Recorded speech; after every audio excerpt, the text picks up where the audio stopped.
people are like, but at the same time, Alicia Keys is an 18-time Grammy Award winner. So That's fantastic. So it's kind of like, I get it because she done won all these Grammys and you know how to, make sure. I don't know. But I just don't see Alicia Keys as a host. No. Like this. She's not that good on The Voice. Her interviews with Swiss Beats aren't fantastic. I just don't understand. I don't understand how they came to this decision. But you know how, like, when somebody like, I don't really watch award shows like that, but it's the award show that I watch the most, BET Awards. And you know how they come out with like the big opening, like I don't see Alicia Keys doing any funny skit. That's what I'm saying. Like I would need her to go get other people to be a part of this. So I don't know. I don't understand. I don't know.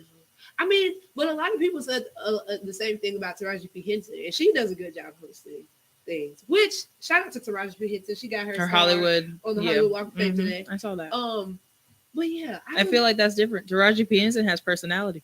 Oh well, I don't know, Alicia. She does not. She does not. I get, like I said, I get why people are against it, but I also feel like you have to have given her respect as an artist, being an 18-time Grammy Award You said winner. she was putting out trash music. That's not respect. I mean, that's not respect either. We're just gonna move on. I'm just saying. So I guess. I mean, listen. Both sides of it. Is what I'm trying to say. I don't, but I don't know who I guess I've rather seen host because I don't know who else. I've kind of been over the Grammys ever since they snubbed Beyonce. Honestly, we're not gonna talk about it, but they did snub Beyonce for album of the year. We're not gonna do it. I'm not gonna get upset over again. Please but they did snub her for album of the year. Just saying. Anyway. But no, I don't know who else I would see hosting it. And which I thought, like, when you pick a host for a show, like it's somebody that's out popular. Right I don't even who hosted last year. Do you know? Last year, I don't think I watched it last year. I didn't watch it either. But when was this snub? It was the year before. So what? 2016. When she lost to Adele, and then Adele told her that she deserved it. This is your Grammy. Yeah. And James Corden hosted then, didn't he? James Corden hosted last year. Okay. No, See? It was Adam. I like James Corden. Divine. It was 2016 or somebody Divine, because I was like, is he my cousin? Something like that. No. Let me see. But see, James Corden, he has personality. Yes, he does. I love James Corden. And yet now we have Alicia Keys.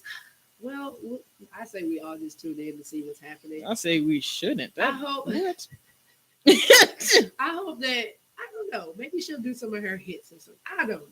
I'm just trying to figure out. Listen, I'm trying to figure out. Even if you sing your old hits, if you can't sing, then it's not a hit. Sorry, we just counting Alicia all the way out at this point. She can't sing. So James Corden hosted 2 years in a row. Okay. I was going to say, I do remember seeing him. Well, I don't know. Alicia, I'm not here for it. We're yet praying for you. We're going to wish you a successful show. Somebody is. I hope. Wow. I hope that it's good. I hope that you prove us all wrong. Prove me wrong. I don't mind. I hope she proves us all wrong and she just has the most bomb skits. Just don't try to get up there and sing because we're not here for that either. Alicia Keys is not going to perform. Oh, she shouldn't. She's going to come out. You know, I see it now. Like her opening skit, she's going to come out on that piano. Listen, if you just play the piano and let somebody else sing, that'd be cool. We don't mind. Poor Alicia. We don't mind. She stole somebody's husband. That's what happened. That's what happened. She did. This is what happens when you steal people's husbands. The Lord said, He giveth and He taketh away. Okay, you're done. He gave you somebody else's husband and He took away your vocal cords. I'm not exactly sure that's how that works out, but okay, we're done. I'm just saying. We're done. Moving on. These are my thoughts. Clearly. So our next random tidbit, as you know, the surviving R. Kelly, all that stuff happened, and we didn't touch on it because I was drained. I was exhausted. Yes, she made an executive decision that she didn't want to talk about it. I didn't want to talk about it. I said okay. It was too much. I didn't even finish the series. Like I watched the first episode. I watched most of the second episode, and I stopped at. I watched the first two. I might have watched 3. I stopped at 3. Like I think I got maybe 20 minutes into 3. And I was like, I can't do this anymore. It's too much. And not because what I'm about to say might say some people might take this the wrong way, but if y'all haven't learned yet, I don't really care. Jesus. Okay, so I believe every last one of those women. Even though I ain't watched the whole thing, I believe everything everybody said. I believe he should be canceled, muted, all of that. In jail, under the jail. Mhm. R. Kelly's canceled. Y'all know we don't play his music on our show anymore. Like, I completely wholeheartedly agree. Mhm. But I also feel like now they're doing the most with the least. And I say that because one of the survivors, which is also the one that wrote the book that I saw before all this came out. Mhm. Or no, she did something else. She had an interview. Anyway, they're now going on a Surviving R. Kelly tour. And I made sure that I saved the flyer so that I could show you the flyer. Are they coming here? No, I don't know. Oh, okay. But it's a Surviving R. Kelly, a transparent conversation about toxic relationships. And she's the keynote speaker. And then there's a bunch of there's the other lady that was on the show, the former background singer, the one that had been through like everything. She's a panelist, and then there are two more panelists, and they are like authors and mentors, and then they have like VIP packages where they get to meet them and they come speak. And I just think at this point you're doing too much. Like, and there's the flyer so you can see it. I made sure. So I believe it. Yes, no. I just made sure that I screenshotted it so you could see. And I was just like, this is. At this point, we're going too far. Like, you did the documentary, which was what, eight parts? Six parts over like 4 days. 3 days? 3 days? 2 days, 2 episodes. Okay, whatever. 2 times 3, like 6. It was a lot of parts. Okay, I stopped watching. It was too much. It was a lot of parts. I did this documentary all hour long, and everybody said what they had to say. And if you didn't say it, then listen. You had the platform and the opportunity to do so.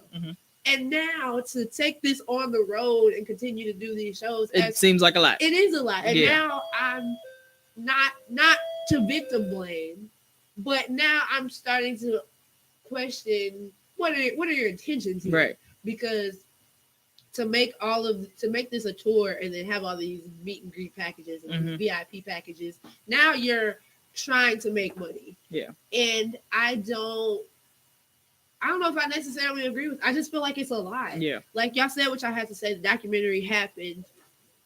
I feel like it'd be different if people didn't believe them or something, but people believe them. Like there's so many people wholeheartedly believe what you said. There's so many people across the world standing with you, standing with you in your pain. Like we get it, we understand.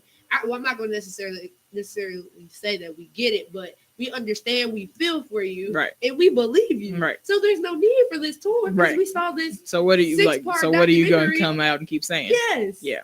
And then I already felt a type of way about the background singer, which is why I had to stop watching it too, because I was like, I don't want to victim shame at all, because that's not my intention. But since you was there from the beginning to the end, you didn't think to call nobody and say something ain't right over here. Like I don't know, it's just a lot. Yeah. So I feel like the more that like you go on and do events and have events about it, it takes your validity down. Yeah. Like now I'm starting to. That's where I'm like, what are your intentions now? Like y'all didn't created this whole. And when I read the flyer, it made me think that you used to watch Girlfriends. Okay, well, it was this episode of Girlfriends where Maya had like wrote a book and they took her on this book tour and they had like this panelist of like all these independent Black women and they were like authors and lawyers and all this, and they just came and to like speak and positive, do this like whole panelist, and that's what like popped in my mind, and I'm like, that's not okay. Yeah. And then I guess y'all saying like a toxic relationship. My thing is, I guess I wouldn't have a problem with it if it wasn't named Surviving R. Kelly. Yeah. Like if y'all was just coming to going around for mentorship or people who've been through stuff like that. Okay, cool. That's great. Yes. But we get it. We believe you. Yeah. People are trying to get charges pressed on this man. Yeah. He's been dropped by a slew of people. Okay. So what is this tour gonna accomplish? It's a lot. And I feel like if it continues, everybody is going to start looking at them with the side eye. Yeah, well, people are already looking at the background singer with the side eye. Yeah. So I think that if they really just go on the tour, like booking cities after city, like everybody gonna be like, okay.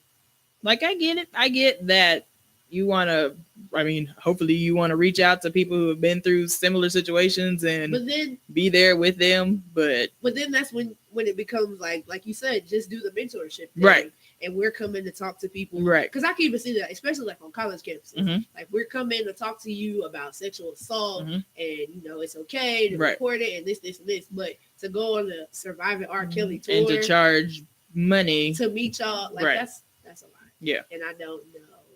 I understand that. It's a lot. I understand that. I feel like they should do with the I don't know if you went when she came to Northwest, but the Beverly Gooden, and she did the why I left hashtag or something like that. It's like why I left, but she came to Northwest and she basically was being abused in her marriage, and she left, and like she started the hashtag on Twitter, and like people were coming at her like, "Girl, you should have left. Like it was easy." Da, da, da, da. So maybe it was like that, like doing like the why I didn't leave hashtag. Yeah, why I didn't that's leave. what it is. Yeah.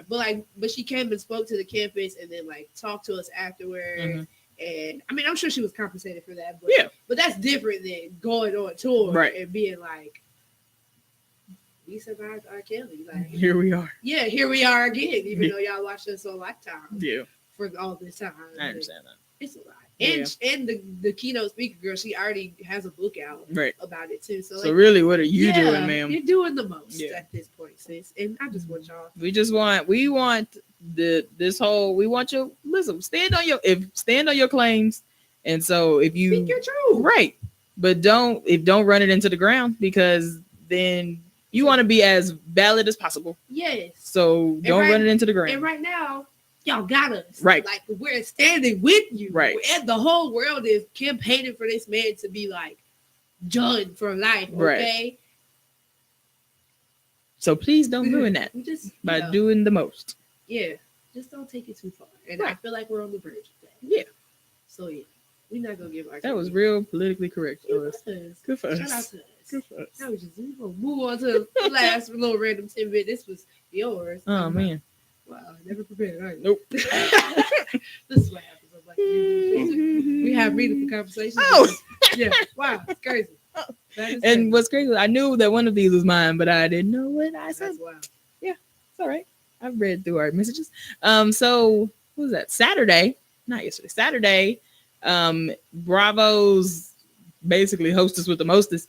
Andy Cohen had his baby shower because he is expecting a baby via a surrogate. I guess pretty soon, because he had a baby shower. And I just thought that it was great because he had all the people, all the housewives from every witch and city, and they were all kicking it. And when I say kicking it, they was kicking it. But I also thought that it was interesting that Phaedra was there. I did not see that. Phaedra was there, yes, and she was all hugged up with the housewife. I'm sure not Candy, but with all the other ones and Andy. So people are speculating that she may be back next season. I would support that, actually. I miss Faye. I understand that. I don't really particularly like her because I thought that I didn't like, but Candy being extra. So, keep your claims valid. Don't run them to the ground because let me tell you what, now I'm tired of her. That is true. So, yeah. And Phaedra and Portia have been speaking on social media lately. I don't know if you've been seeing that. I have not. So, Freaking Frack might be back together as well. I'm here for it. Yeah. I'm tired of Candy, and now I have to see her twice because I've been watching Celebrity. I have not. I only watched it because a couple of my followers like, really gotta watch. And it's stressing me out. I've never watched Big Brother. I don't like Big Brother. But this is my first and last season because I can't take this kind of stress. No. But yeah. I saw you tweeting about it, but no, I don't really care. No. But I'm just here for tables. Yeah, I was just here for the housewives dancing on the tables, and they was cutting up. And you know what? It wouldn't be my type of baby shower because I don't know. But I would attend a baby shower like that. It looks lit. Yeah. So shout out to them. Shout out to Andy for becoming a dad. That's a accomplishment. Shout out to him. So he just announced it on Watch What Happens Live one night. He was like, that's why I said baby shower. I feel like he just told us that he was having a baby. But she was already pregnant. Okay. Mm-hmm. Okay. Yeah. I guess that makes sense. I was like, wow, is it that time already? But I guess I don't know these people's lives. I don't. I just know what they say. Yeah. So yeah, those are our random tidbits. Did you want to talk about the t-shirts before we get into this next break? Or you want to wait till the end? Go ahead. You can talk about it now. Oh, okay. You can talk about it twice. If you didn't know, then you haven't been paying attention to our social media because it's been everywhere. We finally got Black Degrees and Unfiltered t-shirts. We have t-shirts and v-necks, and we'll put all the information. We'll tweet it out again, Facebook it again. We tweet it out every day. We do. So you have until February 5th to get your order in. This is our first go around. We have been seeing people request other colors, other things. We didn't anticipate that. So you got to buy a white shirt before you can buy another colored shirt. So, yeah. We just didn't anticipate everybody wanting hoodies and cups. I didn't tell you about that. People want mugs and socks and hats and things. So we're getting it together. Just be patient with us. Yeah. Side note, you do not have to be Black. You do not have to have a degree to get a t-shirt. You don't as necessarily have to be unfiltered either. Yeah. You can still support. Yeah. We have been getting, I was very shook at the amount of people that were like, I don't know if I can get a t-shirt. And I'm like, well, why couldn't you? I'm not Black. Okay. It's all right. It's the name of a bunch show. Of y'all wear stuff to say just do it and y'all don't do nothing. So you can still buy a shirt. It's okay. I'm just saying. You can still buy a shirt. You don't have to have a degree. You don't have to be Black. You don't have to be unfiltered. Just support the brand. When people ask you what is Black Degree to Unfiltered, tell them about it. Send them our way. Right. Let's get more. It's all a family here. We're not excluding people. That's just the name of our show. Right. That's the name of our brand. That's what we are. Mm-hmm. And if you can relate, you can relate. If you can't, well, that's okay. It's all right. Because you still like to be informed. Yes, we still love you. You still listen to us. You still support us. That's cool. Right. So get your t-shirts. $15. They're reasonably priced. Yes, $15 for just regular tee. $17 for V-neck. Good fabric. We're taking orders until February 5th at 5 p.m. Yes, we ship. We can ship out of town now. We have three easy convenient ways for you to get your orders in. We have Cash from your App, mobile device. Cash App, PayPal, Venmo, all that. Like we are technologically savvy. I'm just saying. It's easy for you to get a t-shirt. Hit up either me or Janae. We're here, and so we have answers to questions. Yes, we do. Get your t-shirt, get your VDU merch, and we're gonna work on all the other stuff that everybody else has been asking for. But you got to get the first stuff so that we can get cleared for the second stuff. That is very true. Support us so we can get y'all what y'all really want. Right. And so shout out to y'all for people who already bought one. Yes, that was so great. Yeah. The first day we had people buy shirts. Yeah, that was so nice. I was excited. I was like, we sold our first shirt. So yeah. But yeah, shout out to y'all. Shout out to the people who are planning to purchase the shirt. You got a little bit over a week now. We put it in between 2 Fridays. Yeah. So a little bit 2 people get 2 paydays. So yeah. Depending on when you get paid. Be patient with us as we get the rest of everything together. We are working hard. Remember that we also have real jobs. Okay. So yeah, just be patient with us.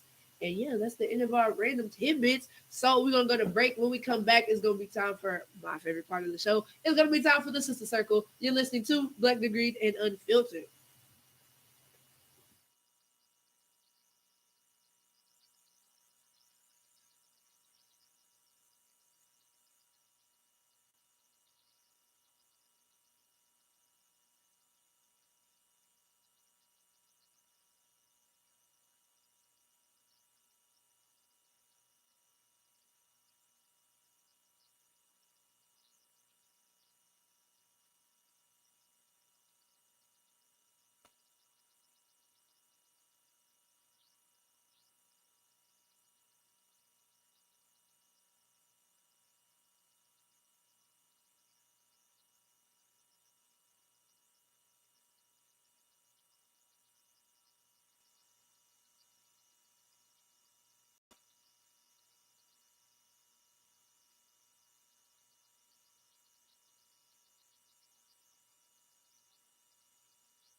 We are back, and you are still listening to Black, the Green, and Unfiltered. And now it's time for my favorite part of the show.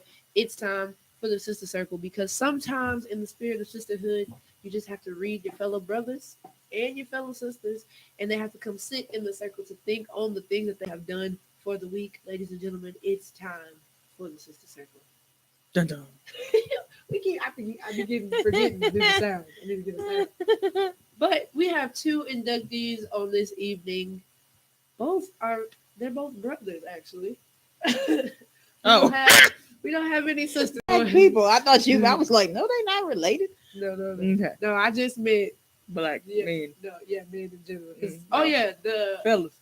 The Sister Circle is, we don't discriminate. You can be male, female, black, white, anything. Right.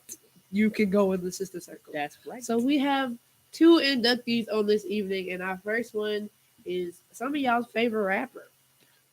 But I'm tired. I was gonna say no to that, but he keep going number one. So yeah, he must be somebody. That's y'all. Yeah. Perfect. You got some. I don't know if I can say that on the radio. But he does have some bops. But he's a trash person, and I'm tired of it. I'm sick of it. So if you don't know, Future did a interview on the radio station and had a lot of things to say about his ex-fiance's current husband, who is also the mother of his child, who is also the princess of Crooked Sierra. Oh, Jesus Christ. She is the princess of Crooked. That's what they call her. Who? Jazzy Faye? Well, I don't know if anybody outside of Jazzy Faye. Okay. No shame, but I didn't. Okay.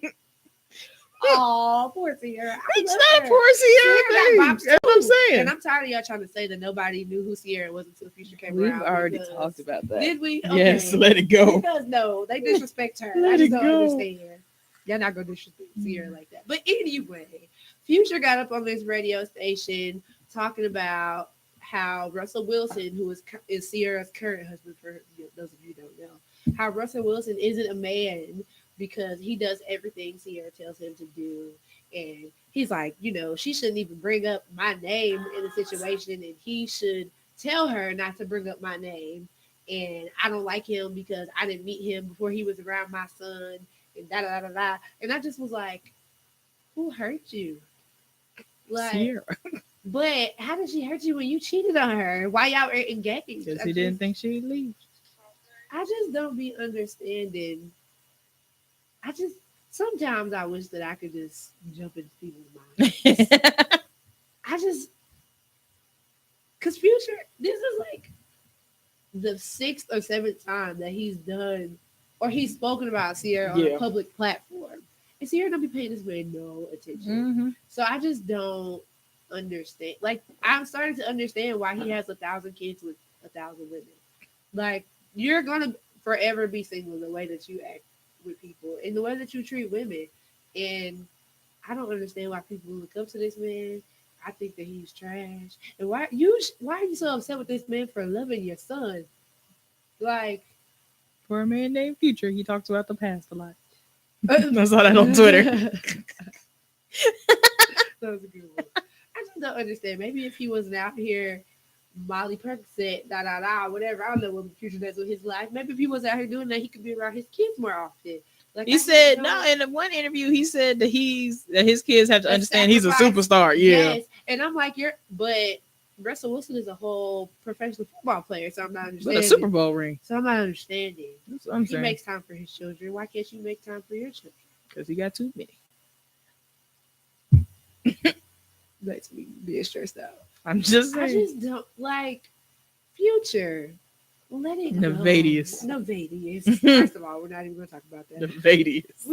I just don't like this. I have questions.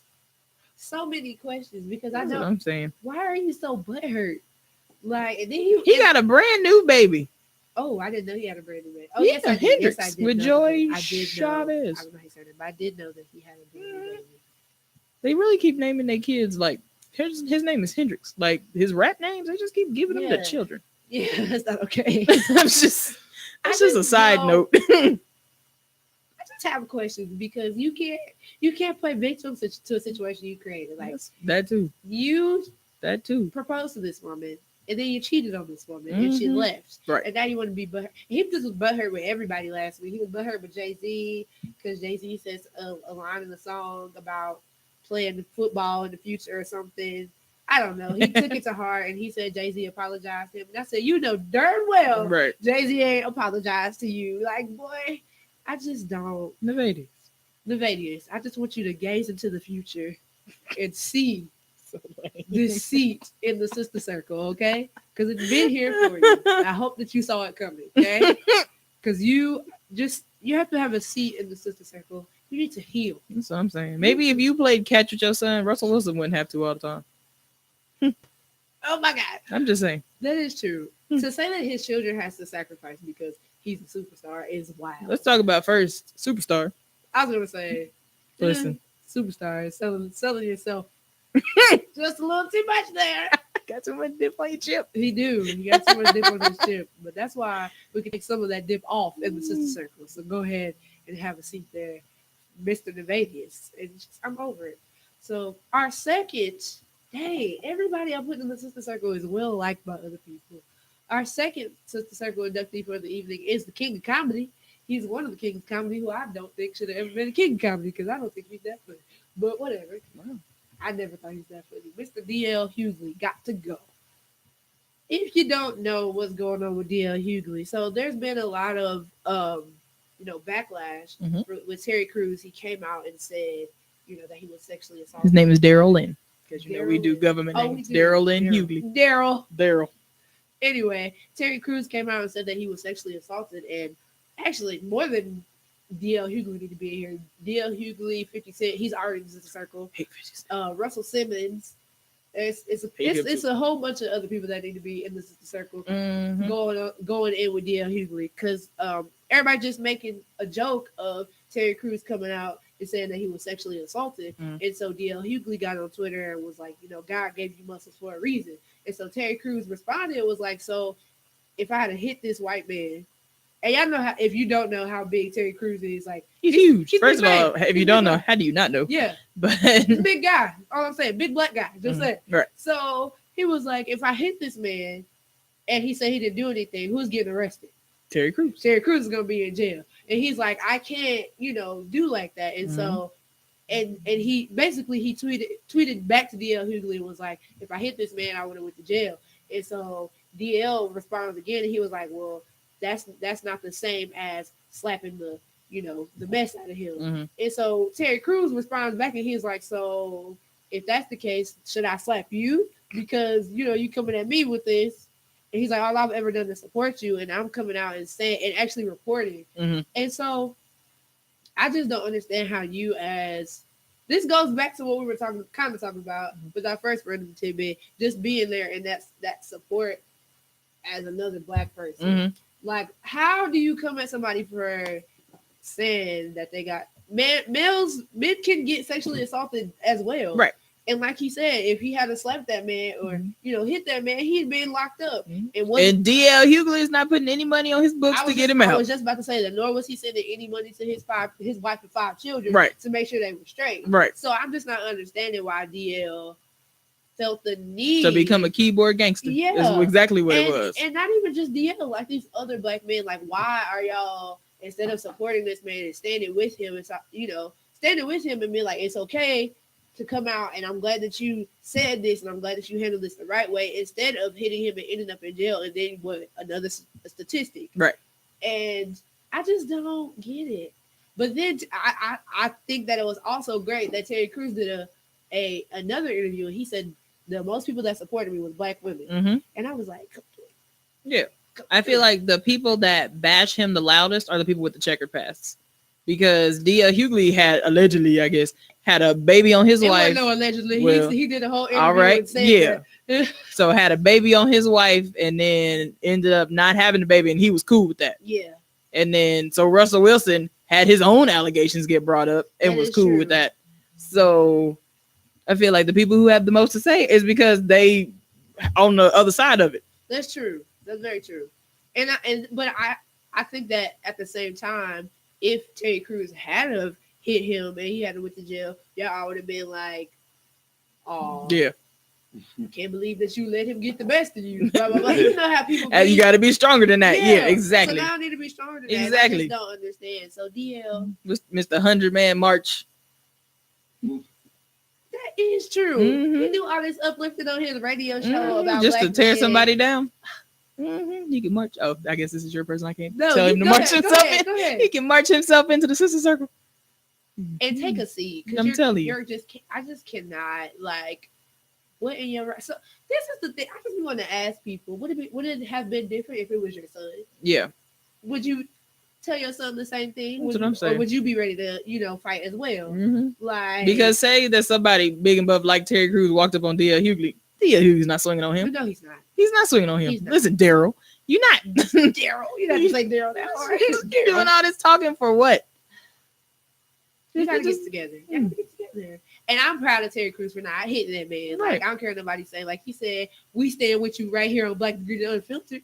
Turn up. He did what he had to do. He sued him. He did. You hit him where it hurts. In his money. Yes. Come through. And so did all the other victims. Hit him where it hurts. And he's getting everything canceled. Harvey Weinstein. Weinstein. I don't know how to say last name. Sorry. Him. That's why I'm here. Yeah. He getting everything canceled too. So come tell your truth. I don't care what nobody say. Speak your truth, brothers and sisters. Okay? What is D.L. Hughley gonna do? Nothing. Get on his radio show and talk about it.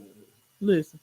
He's canceled as well. So those are our Sister Circle inductees for the week. If you don't know, we have a tradition right here on Black Degree Unfiltered where we have throwback picks of the week. Each DJ picks a throwback song. So we're going to get into that. You want to tell them what your throwback song is? Sure, yeah. Mine is, well, I mean, I sent you two, so I'm hoping that you switched. Did you switch it? I did switch. All right, so yeah. It is Angel by Amanda Perez. I forgot what her name was. I had to Google her. I was really going to call her Angela, but it's not Angela. No, it's Amanda. Oh, okay. Yeah, it's Amanda. Yeah, Amanda. I got it. She was hit one day. She should have been on our show last time. Yeah, where is she now? Where is she now? There's another person I need to add. There was a bunch of people that I missed. But that was a good show. We didn't have part 2. Yeah. So my throwback pick for the week is by the King of R&B, Bobby Brown. Whitney said he was the King of R&B. I'm gonna call him King of R&B. Okay. It's my song Roni. I don't know why it's been my song lately, but it has been. So yeah, that's my throwback pick for the week. When we come back, we're gonna get into your favorite part of the show. It's gonna be time for the topic of the night. You're listening to Black Degree Unfiltered.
She said, "What?" You're still listening to Black Degree and Unfiltered, and now we are back with the topic of the night. Let's get into it. Yeah.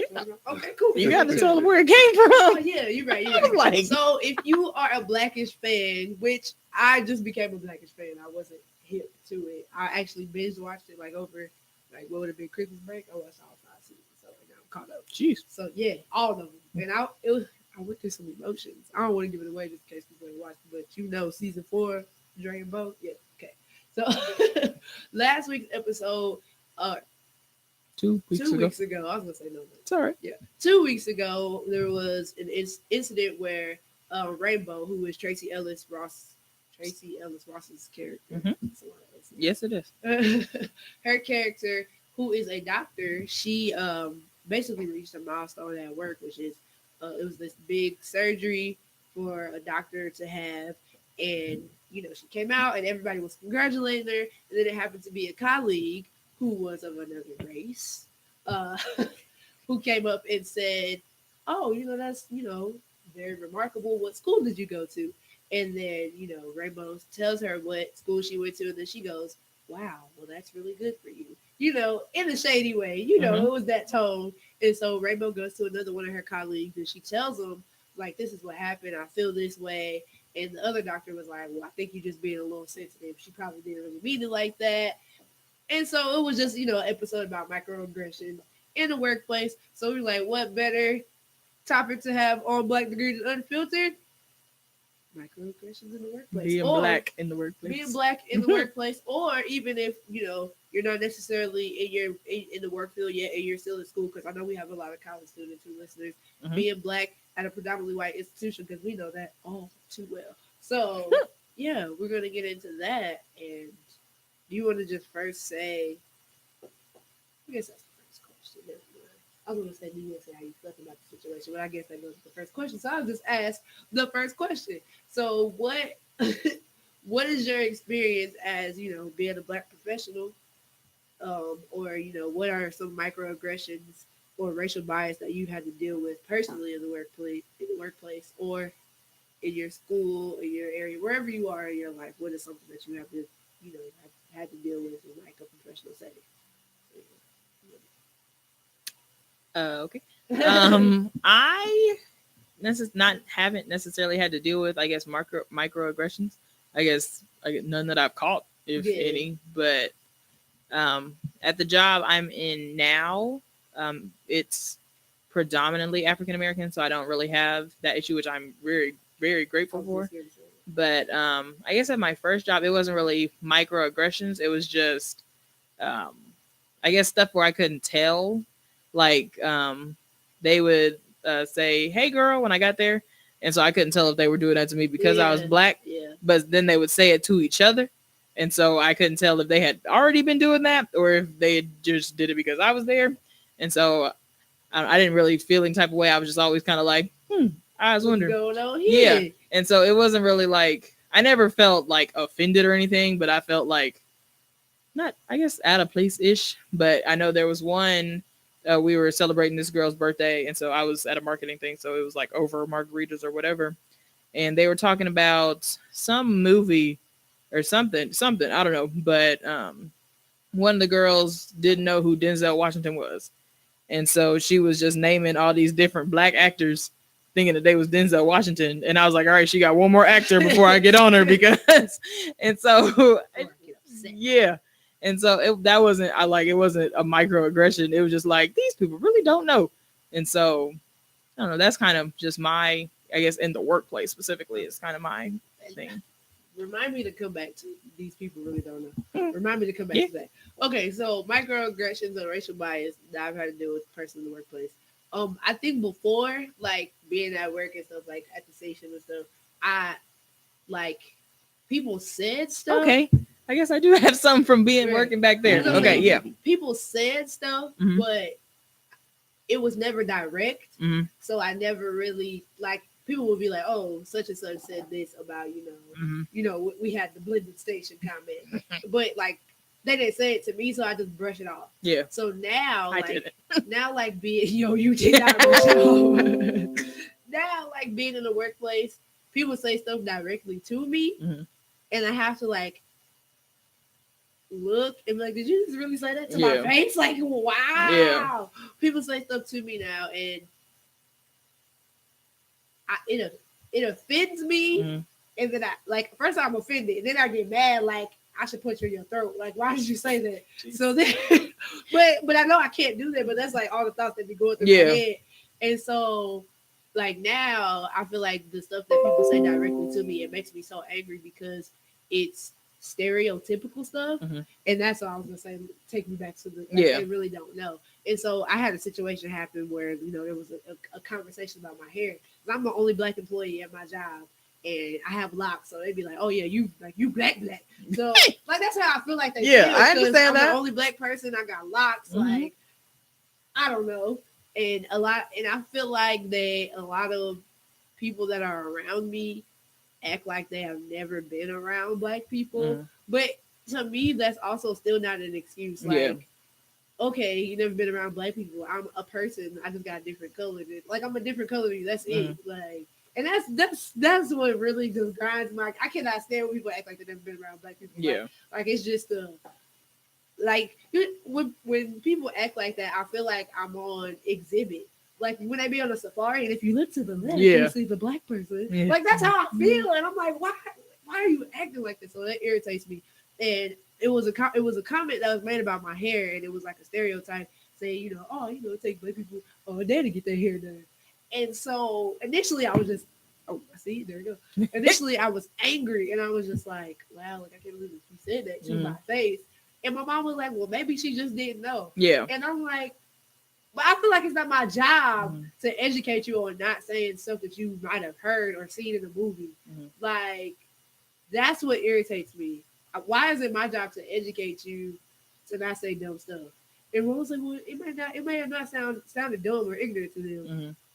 I'm not going to repeat everything that I heard from a movie about a race of people. You know what I'm saying? Like, so to me, that's not an excuse, and that irritates me because, like I said, I don't feel like it's my job to have to educate you, not to be ignorant. See, I kind of feel the opposite way. Not like I should just go around talking about each one, teach one, but so I guess going back to college, going back to my freshman year, on our floor, because the fourth floor, we was always out talking to everybody. We actually taught the white girls on our floor about weave. Because a lot of people who don't know about it, when they hear sewing, they think that you get needles sewn into your skull, which makes no sense. But that's what they think. Because we had to explain it. And I explained that many times. We used to call it Weave 101. Because that's just because we had, so it was me, Alizé, and Kenya. And so our hair was never the same. Right. And so, like, when you see somebody have a hair and then 2 days later it's different, they're like, how did you do that? And so we just told them what it is. Yeah. So I guess that I definitely don't feel like it's my job to like help you not be ignorant, but I feel like somebody got to tell you. And so if I have the opportunity, I don't mind, but it also didn't come off offensive. Yeah. So I feel like that's one of the big things, like being able to tell somebody's being bold or if somebody just doesn't know. Yeah. See, but I told you the story of what happened that way. So I was immediately offended. Yeah. Because I was like, one, why was this a conversation? Yeah.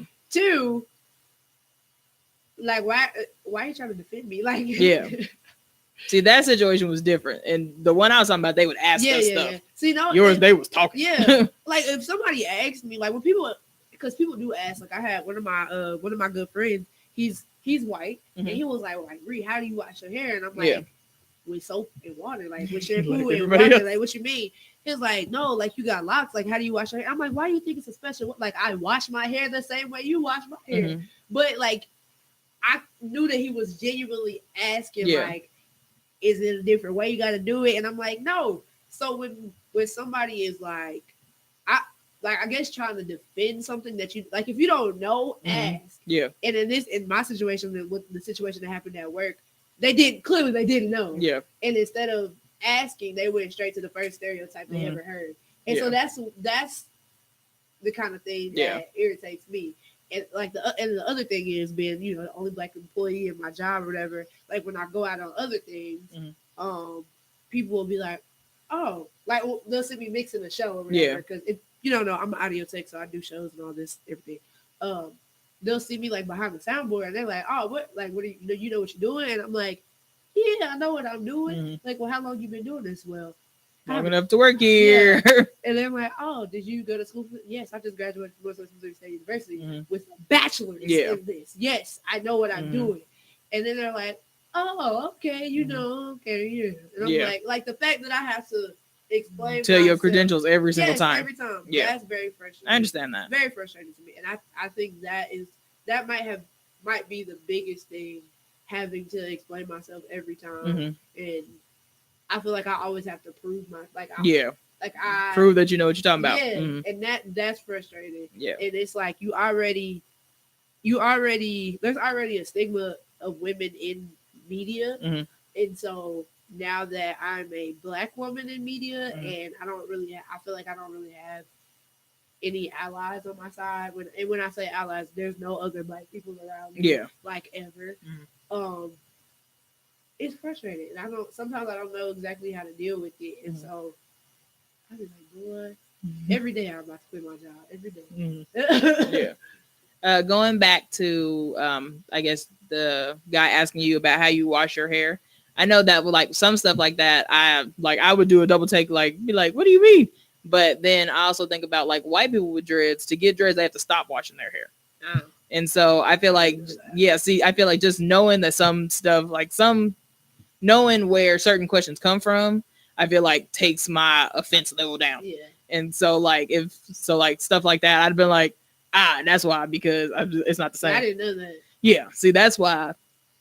That's never mind. That's a whole different thing. But so that's so I guess knowing background for stuff. So like when people ask me about weave, I'd be like, oh, because white people can get extensions too, but it's not the same.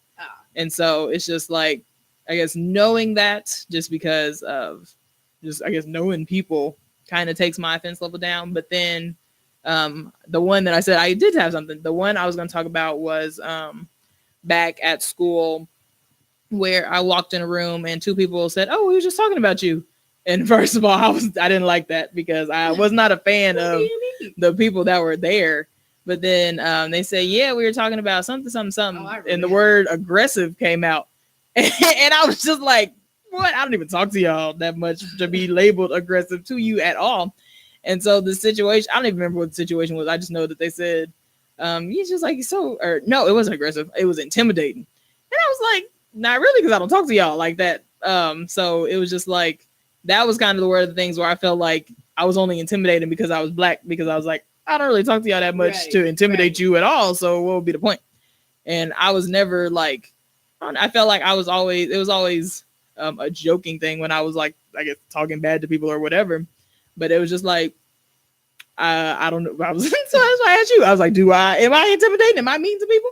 And it was just like, I didn't really feel like that. So what I think, and because I was there, I think it was that we were in positions where like we had to make decisions for other people, and like we joked and we played around, but when it was time to do business, like we did business. Yeah. So I think the fact that we were able to switch on and off like that was like, oh, they play and they do their thing on their show, but like they really take care of business. Yeah. So yeah, I don't know. I think it was just people didn't know how to deal with it. I ain't play around when it came to that degree. Oh, I was getting out of there. I'm trying to tell you. Oh my goodness. That's how I was. Listen. Okay. So yeah. So did you have anything to say to that? Well, yeah, we'll go ahead and throw that question out there. That is our first social media question of the night. What are microaggressions or racial bias that you had to deal with personally in the workplace? You can comment in the KUAW live stream or tweet us at Black Degree. And when we come back, we will read your answers right here on live. You're listening to Black Degree Unfiltered.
You're still listening to Black Degrees Unfiltered. We're back with the topic of the night. We just asked the first social media question of the night. What are microaggressions or racial bias that you had to deal with in the workplace? Or school. I edited school. it. Sorry, I forgot. So I got the response back that said my first semester at Northwest was horrible. But the one moment that stood out the most is after taking midterms, Tez, this answers from Tez. He got an email saying that the school didn't have his transcripts. So he went to speak with the lady in charge of transcripts, or the registrar. She saw the frustration in his face. His entire interaction with her was calm, but later she called UPD on him because she felt uncomfortable. And we've actually talked about this. And so UPD actually came to his door. So this was like a few hours later. They came to his door and knocked on his door and woke him up from his sleep, and were basically grilling him on what happened. Wow. Mm-hmm. All because she felt uncomfortable, and she said that he was basically being aggressive to her. Mm-hmm. Mm-hmm. I never knew that. Yeah. Wow. Yeah. I forgot. Mm-hmm. Yeah, me and Tess did talk about that because he was a transfer student. Yeah, I knew yeah. that. So that's crazy. That is very crazy. That whole thing, I would have left that school. Listen. I would have left on less. Mm-hmm. I mean, I was trying to leave on less. It didn't quite work out like that, but wow. Yeah. I am so sorry that happened to you. Like, people gotta do better. You gotta do better. I don't even know what I would have done. I don't either, because I definitely would have not stayed there, and I probably wouldn't even have handled it. I don't know. Yeah, that's a lot. Yeah, especially because that's one of my. I had something happen to me, but it wasn't to that extreme. Mm-hmm. Like it when I went to. So everybody knows when I was in high school, like I moved my senior year, like wanted to move my senior year, because there was just a lot of stuff happening, racial stuff happening at my high school, and I had a teacher basically talk bad to me and say that I came in with an attitude, and I did not like. And when my mom had to come to the school and talk to the lady, and it was a complete change. So I don't like when I'm being calm and I'm talking calm and somebody gets rowdy with me. So I walked away. Because I didn't want to get disrespectful with an adult. But that is so crazy. I'm shook, and I know that happened a long time ago, but I can only imagine being asleep and wake up to the police at my door asking me about a situation that I probably didn't burst off because who thought about it, right? Yeah. Wow. I'm so sorry that happened to you, Tiz. I got another one that said people trying to touch her hair like she's a petting zoo is one of the main ones that she faces. Yeah, that's crazy. I don't know why y'all think that it's okay to put your hair in people's heads. It's not okay for anybody in any race. Like, don't touch me. I don't be touched. I understand put your hand in my hand. And then there's another one. I don't know if this is necessarily a racial bias or whatever, but it's non-black people trying to say the N-word, like if they're friends with you or something. Oh yeah. You know me, I don't give no passes. Yeah, I give 0 passes to anybody. So that was actually a question on Shade Room yesterday. Yeah, if you date a person outside their race, no, because they're not. I don't know. Yeah, I think people are wild, and I think that to me, going back to that, I can't even apply that. I was going to say that goes back to not being my job to educate you, but I don't understand what I would have had to educate you on for you to call UPD and be like, I was being, I don't know. Yeah, no. I'm really thinking about that because that's. And just even not for that, even laws being put in place, people can decide not to hire you for having laws and stuff like that. It's just, what can I do? I feel like, what more do you want from me? I'm qualified, but because my hair is locked, it's too much. I can't work for you. Boy, I wear a wig to work every day. Quit playing with me. You get hot. That's a lot of work. That is. But anyway. I mean, people do it, but it's a lot of work. So moving on Mm-hmm. to our next question. So what do you do to combat those microaggressions or racial bias in the workplace, or in school, or what are positive ways to combat that? Because sometimes the way that you may go about it may not always be positive, but we want you to stay in school and keep your job. So what are positive ways to combat those? Um, this is probably, I don't know if this is necessarily positive, but it's positive for me because I because I know me, and I won't go off, and it's probably not the greatest thing, but I have kind of isolated myself. Mm-hmm. Like when I'm off the clock, I'm off the clock. I understand. No, I'm not doing nothing. I don't do extra stuff. Like I ain't even go to the company Christmas party because I I was over it.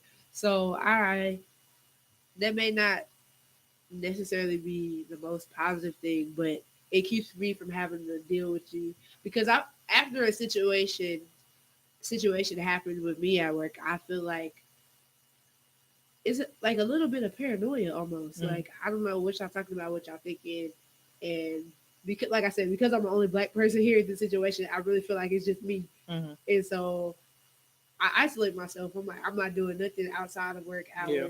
Outside of the time I was supposed to be here, the time I went to leave. Listen, I'm on my professional stuff. I'm doing my job. I'm going home. Don't call me. Don't text me. Nothing. And so I feel like that was my way to combat that. Like I said, it may not be the most positive thing, but I know me, and I know what works. It keeps me from not having to say anything bad to anybody. So that's positive. I understand that.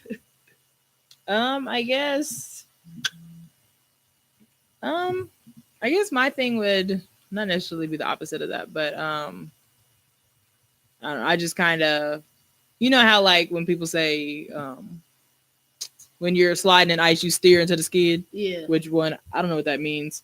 So I hope that I never slide on ice because I don't know which way to turn. Like I actually just talked about this at work. They were talking about. I said, actually, what does that mean? I said, so if I slide to the left, am I supposed to steer my wheel to the left too? I'm not sure what it means. I just know you're supposed to throw it in neutral. I didn't even know that. Yeah, throw the neutral, take the weight off the car. I just know that you're not supposed to hold your brakes on. You're supposed to tap them. Yeah. That's what it wants. Throw it in neutral and let it coast. And it works because I did slide at that last blizzard. And I was like, oh, boop, boop. I was right on the road. I was right back on the road. See, my car, I've slid like down. I never went like. Oh no, I went uphill. Oh Jesus! Yeah. Oh man, I thought my life was over. I'm glad you're still here. That's crazy. I just left church, so I knew I was good. Yeah. The Lord had you. He did. But so my point with that was, I kind of, I guess, lean into it. So, I guess with the situation with being intimidated, I guess I kind of just talked about it. I was like, I'm not really intimidated. I just know what I'm talking about. Yeah. And so that's kind of, I guess, my attitude with, I was going to say everything, but I don't know what I'm talking about all the time. So I guess with things I know with things that I know what I'm talking about, that's my attitude towards it. Like, I'd be like, listen, I'm not intimidating you. I just know what I'm talking about. Right. And so with my major being sports and being white male dominated, that was the way you had to talk about proving your credentials all the time. I just got used to it because I was like, listen, my thing is I tell you I know what I'm talking about up front, but I don't address it anymore. Right. Because at this point you already know. And if you don't know, I'm gonna show you and that's just it. Right. And so that's kind of what I do. But I don't know, I don't know what I would do with like people touching my hair and stuff because I don't know. I guess in the past I just kind of like brushed that off and just been like, it's all right. But like my mama, she hates it. Yeah. And I just be like, well, I don't know what to tell you. Like I'm quick to do it. Like, get off of me. I'm not. No. And see, when you said going back to like the proving your credentials thing, I feel like I had to do that in school, but I did it, and then I got like I was respected. Yeah. So like we were in the same field, kind of, but I was like in music production and post production, all that stuff. So like people. Like my freshman year, I was like, I want to produce music, I want to be in the studio, da da da. Everybody was looking like, what? So then when we finally got to do stuff and like do songs and stuff, and everybody would see me in the studio, then everybody was like, oh, that's Ree. Like to the point where like my professors was calling me Ree, everything, like using me my work as an example and stuff. So I felt like I had to prove myself and my talent, but then I was respected for it. Like everybody knew, like everybody knew me in Wales. So, but now I feel like everywhere I go, it's like, who's the you got to black redo girl it. Yeah. on this thing? And I'm like, what? Yeah. Like, I don't know. It's I think it's more irritating now because like we have degrees now, and it's like, sis, I worked for this. You know what I'm saying? Like, I'm not new to this. Right. It's just that's very frustrating and irritating. And that's not even the sound, like you said, it's not to sound arrogant, but I'm good at what I do and I know that I know what I'm doing. Right. So chill out. Yeah. So yeah, there's that in our stories. Did you have anything else to add? All right, so then we're gonna turn it back to social media. Our second question of the night is, what do you do to combat microaggressions or racial bias, or what are positive ways to combat that? And you can again comment on the KUAW live stream or tweet us at Black Degreed, and we will be back in just a few minutes to read your answers online. Stay tuned.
You're still listening to Black Degrees and Unfiltered. We asked the second question of the night: what do you do to combat racial bias or microaggressions, or what are positive ways to combat it? And so we have a couple of answers. We'll go ahead and get into that. You can go first.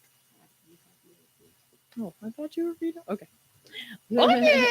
I got one that said I cut them off by either moving my hand or telling them not to touch me, and I cut them off and tell them that I don't appreciate them saying the N-word to me.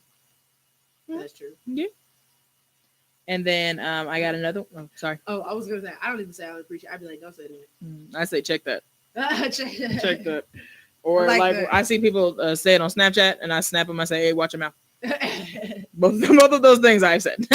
Hey, when people be around, I'd be like, don't say that. They're like, oh, you play? No. Nope, check that. You know me, my face don't play. No, check that. And then I got another one that says address it head on.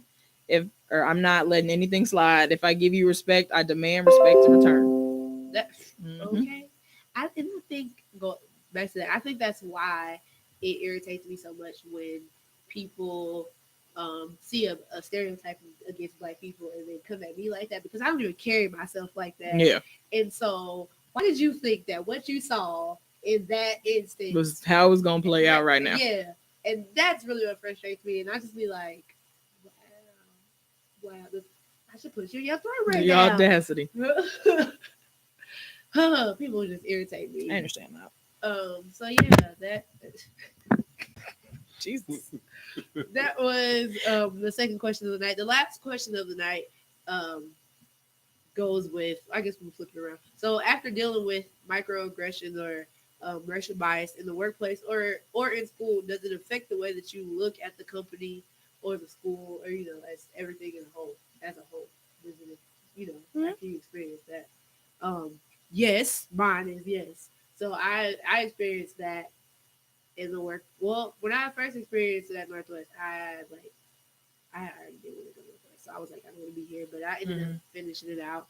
And like I said, I feel like it was a little bit easier at Northwest because people didn't say things directly to me.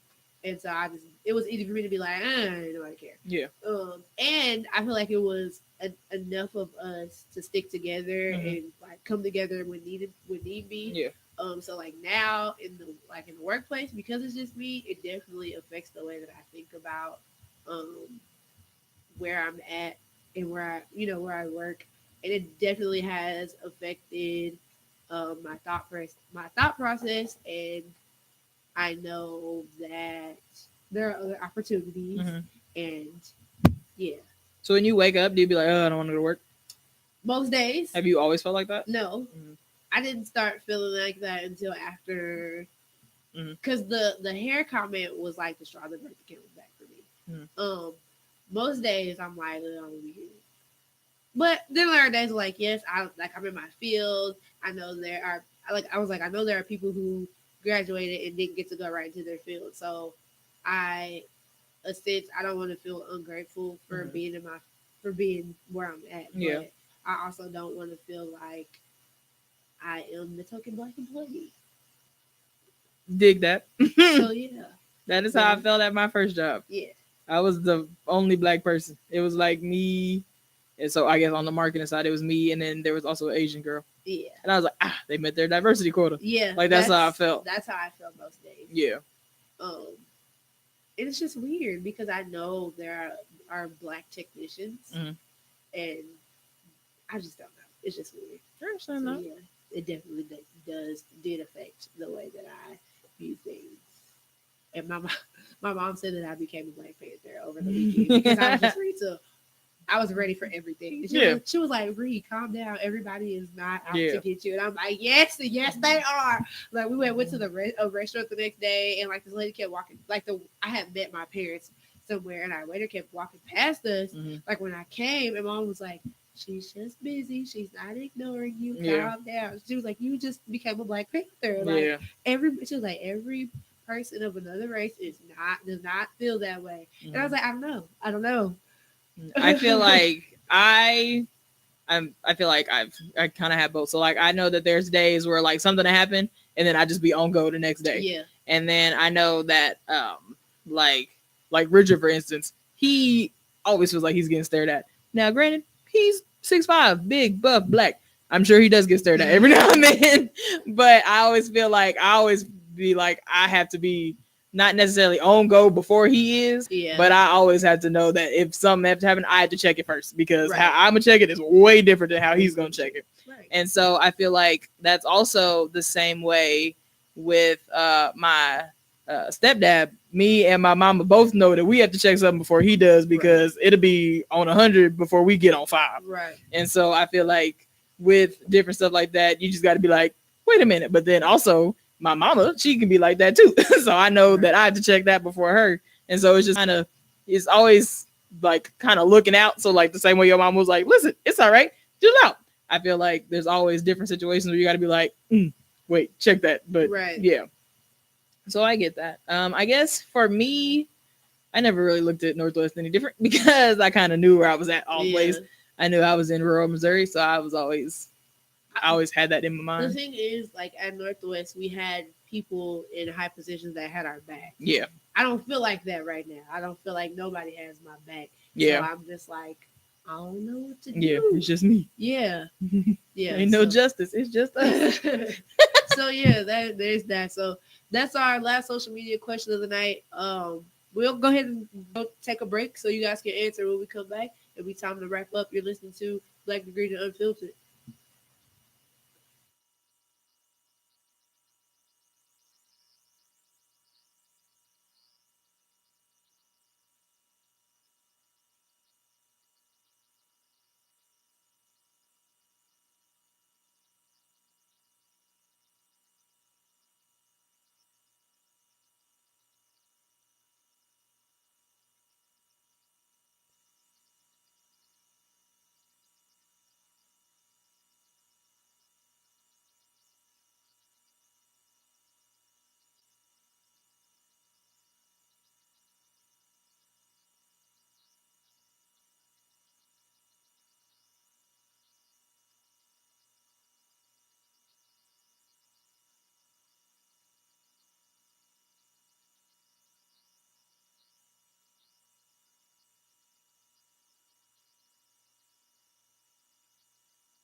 So it's about that time. We just asked the last social media question of the night, but as usual, y'all waited too late, so now we gotta go. But we're gonna retweet your questions or your answers, and on our Twitter and all that good stuff. Thank you for listening to tonight's show. I hope that it was. I found out about some things. Feel like I can handle some situations better. So glad for you. Maybe something like that. I don't know. Got a lot to think about. It was informative. Yeah, it was informative. We had fun. Don't forget to. Oh, see? Well, nope. We're going to retweet it. Okay. We're going to retweet it. Nope, right. They waited too late. See? We are, as always, tweet us your topic suggestions, your music themes, all that good stuff.